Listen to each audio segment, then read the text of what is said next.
Hello दोस्तों, welcome to pharma is your ultimate pharmacy learning hub. हम लोग आज के लेक्चर में स्टार्ट कर रहे हैं सार ऑफ यूनिट 2। सार stand for structural activity relationship, यानी किसी ड्रग का स्ट्रक्चर उसकी एक्टिविटी को कैसे इफेक्ट करता है। इस यूनिट में हम ये समझेंगे कि ड्रग के स्ट्रक्चर में स्मॉल चेंजेस करने से उसकी पावर, इफेक्ट या साइड इफेक्ट कैसे बदलता है, और हम इस तरीका से भी समझ सकते हैं कि किस तरह से एक मॉलिक्यूल का स्ट्रक्चर उसकी बायोलॉजिकल एक्टिविटी को इन्फ्लुएंस करता है, और कैसे फंक्शनल ग्रुप, सब्स्टिट्यूएंट्स और उनका पोजीशन ड्रग के इफेक्ट को बदल सकता है। तो चलिए हम एक एग्जांपल से इस कंसेप्ट को समझते हैं। जैसे यहाँ पे देख सकते हैं कि हमारा एक नॉर इपिनेफ्रिन का स्ट्रक्चर है और यहाँ पे एक हमारा इपिनेफ्रिन का स्ट्रक्चर है। इसमें देखा जाए तो दोनों ही स्ट्रक्चर में कोई ज़्यादा डिफरेंस नहीं है, सिर्फ थोड़ा सा डिफरेंस ये है कि यहाँ पे 2 हाइड्रोजन है और यहाँ पे 1 हाइड्रोजन है, ठीक है। और यहाँ पे जो 2 हाइड्रोजन है उसमें हमने क्या किया है कि 1 हाइड्रोजन को रिप्लेस करके मिथाइल ग्रुप ऐड कर दिया है, ठीक है। देखिए हमने यहाँ पे 1 हाइड्रोजन है हमारा और 1 हाइड्रोजन को रिप्लेस करके हमने मिथाइल ऐड कर दिया, ठीक है। तो इससे क्या हुआ कि इस स्ट्रक्चर का नाम भी चेंज हो गया। जैसे यहाँ पे नॉर इपिनेफ्रिन से क्या हुआ, इपिनेफ्रिन हुआ, ठीक है। अब देखिए कि थोड़ा सा चेंजेस करने से बायोलॉजिकल एक्टिविटी कैसे चेंज होता है, ठीक है। अब यहाँ पे देखिए इसका फंक्शन क्या होता है कि increase heart rate, blood pressure भी इंक्रीज होता है, prepare the body for action during stress और डेंजर। तो ये क्या होता है कि जब भी हमारे बॉडी में स्ट्रेस और डेंजर सिचुएशन होता है तो उस समय ये काम करता है, ठीक है। Regulation of mood and emotion, उस समय भी इसका काम होता है। अब यहाँ पे देखिए हम इपिनेफ्रिन का फंक्शन देखते हैं, ठीक है।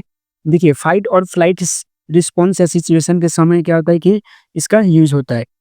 यहाँ पे क्या होता है कि इपिनेफ्रिन का यूज हमारा क्या होता है कि इंक्रीज ब्लड ग्लूकोज लेवल, हमारे बॉडी में जो ब्लड ग्लूकोज लेवल होता है उसको इंक्रीज करने में हेल्प करता है, ठीक है। वेजोडाइलेशन मतलब क्या होता है कि वेजोडाइलेशन का मतलब होता है किसी भी चीज को, जैसे देखिए कि ये हमारा, जैसे माने कि ये ब्लड वेसल है, ठीक है। तो ये यदि ऐसे हो रहा है, ये कंस्ट्रिक्शन का काम कर रहा है, लेकिन ये क्या हो रहा है यहाँ से ये ऐसे आता है, ठीक है, ऐसे ये,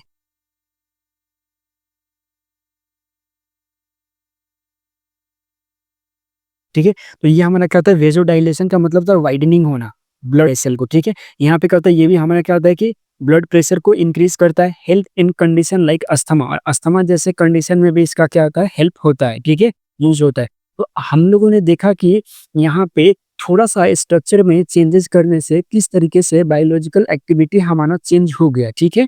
तो इसी के बारे में हम लोग कंप्लीट सार में जब कभी भी सार पढ़ेंगे तो हम लोग यही इसी कंसेप्ट को सीखेंगे और समझेंगे कि थोड़ा स्मॉल चेंजेस करने से हमारे स्ट्रक्चर में, बायोलॉजिकल एक्टिविटी में क्या क्या चेंजेस आता है, क्या क्या इफेक्ट आता है, इन सभी के बारे में हम लोग स्टडी करेंगे, ठीक है। तो चलिए हम अपना देखते हैं। फर्स्ट डेफिनेशन देखते हैं कि व्हाट इज सार। सार क्या होता है कि SAR stand for structure activity relationship.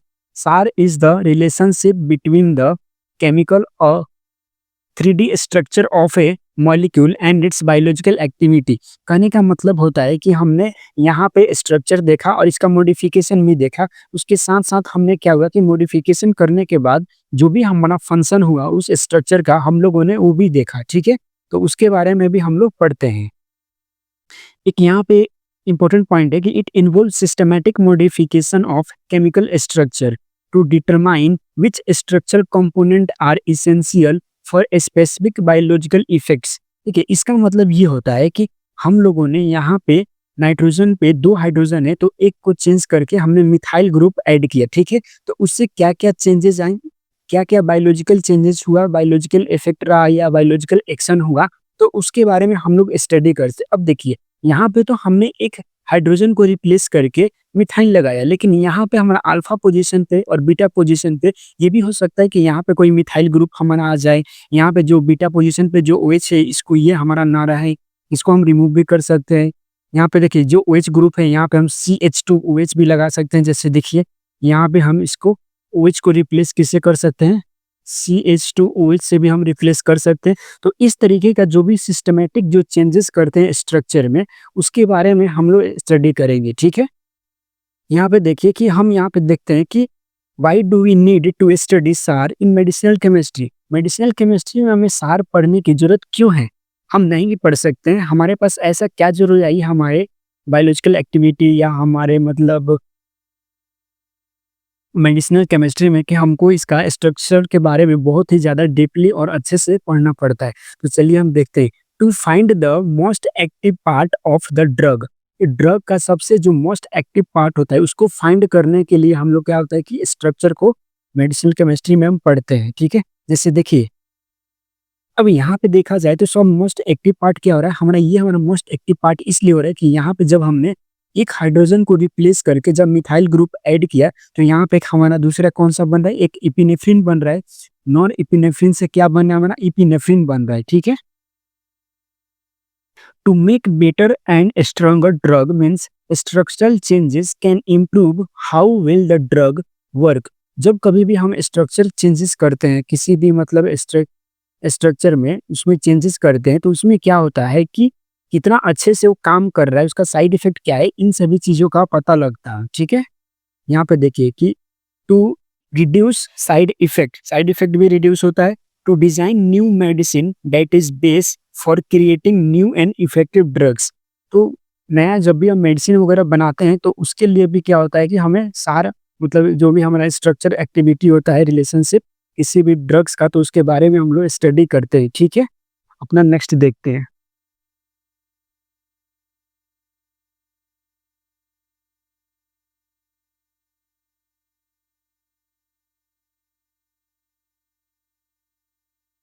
यहाँ पे देखते हैं सिम्पैथोमिमेटिक एजेंट क्या होता है, ठीक है? तो सबसे पहले हम इसकी डेफिनेशन की बातें करते हैं कि sympathomimetic agent are the drug that mimic the action of sympathomimetic neurotransmitter like adrenaline and noradrenaline by stimulating adrenergic receptor like alpha and beta. It is also called adrenergic agonist. देखिए, इसका मतलब ये होता है कि हम इसमें क्या करते हैं कि सिम्पैथोमिमेटिक एजेंट क्या होता है कि ये मिमिक्री करता है, जैसे बोलते हैं ना मिमिक्री, ये मिमिक्री करता है हमारा। जैसे देखिए यहाँ पे लिखा है mimic the action of sympathetic nervous system. जो हमारा एसएनएस सिंपैथेटिक नर्वस सिस्टम होता है उसका क्या करता है, मिमिक्री करता है, ठीक है? सेम उसके जैसा ही सेम कॉपी करके अपना एक्शन वगैरह जो भी है बायोलॉजिकल एक्टिविटी वगैरह जितना भी मतलब इसका फंक्शन है सभी फंक्शन करता है। लेकिन क्या होता है कि वो नेचुरल नहीं होता है, उसके उसके लिए एक अलग से ड्रग्स देना पड़ता है। हमारा जो क्या होता है कि सेम हमारा सिंपैथेटिक नर्वस सिस्टम जैसा ही फंक्शन करे और इसका बायोलॉजिकल एक्टिविटी भी वैसा ही हो, ठीक है? तो इस तरीके को हम बोलते हैं सिम्पैथोमिमेटिक एजेंट्स। तो दोस्तों, आज के लेक्चर में हम लोग यहीं तक पढ़ेंगे और बहुत जल्द आपसे मिलते हैं वीडियो के नेक्स्ट लेक्चर में। तब तक आप अपना खुद का ख्याल रखें और यदि आपको वीडियो अच्छी लगी तो प्लीज़ अपने दोस्तों के साथ शेयर ज़रूर करें और लाइक एंड सब्सक्राइब भी करें।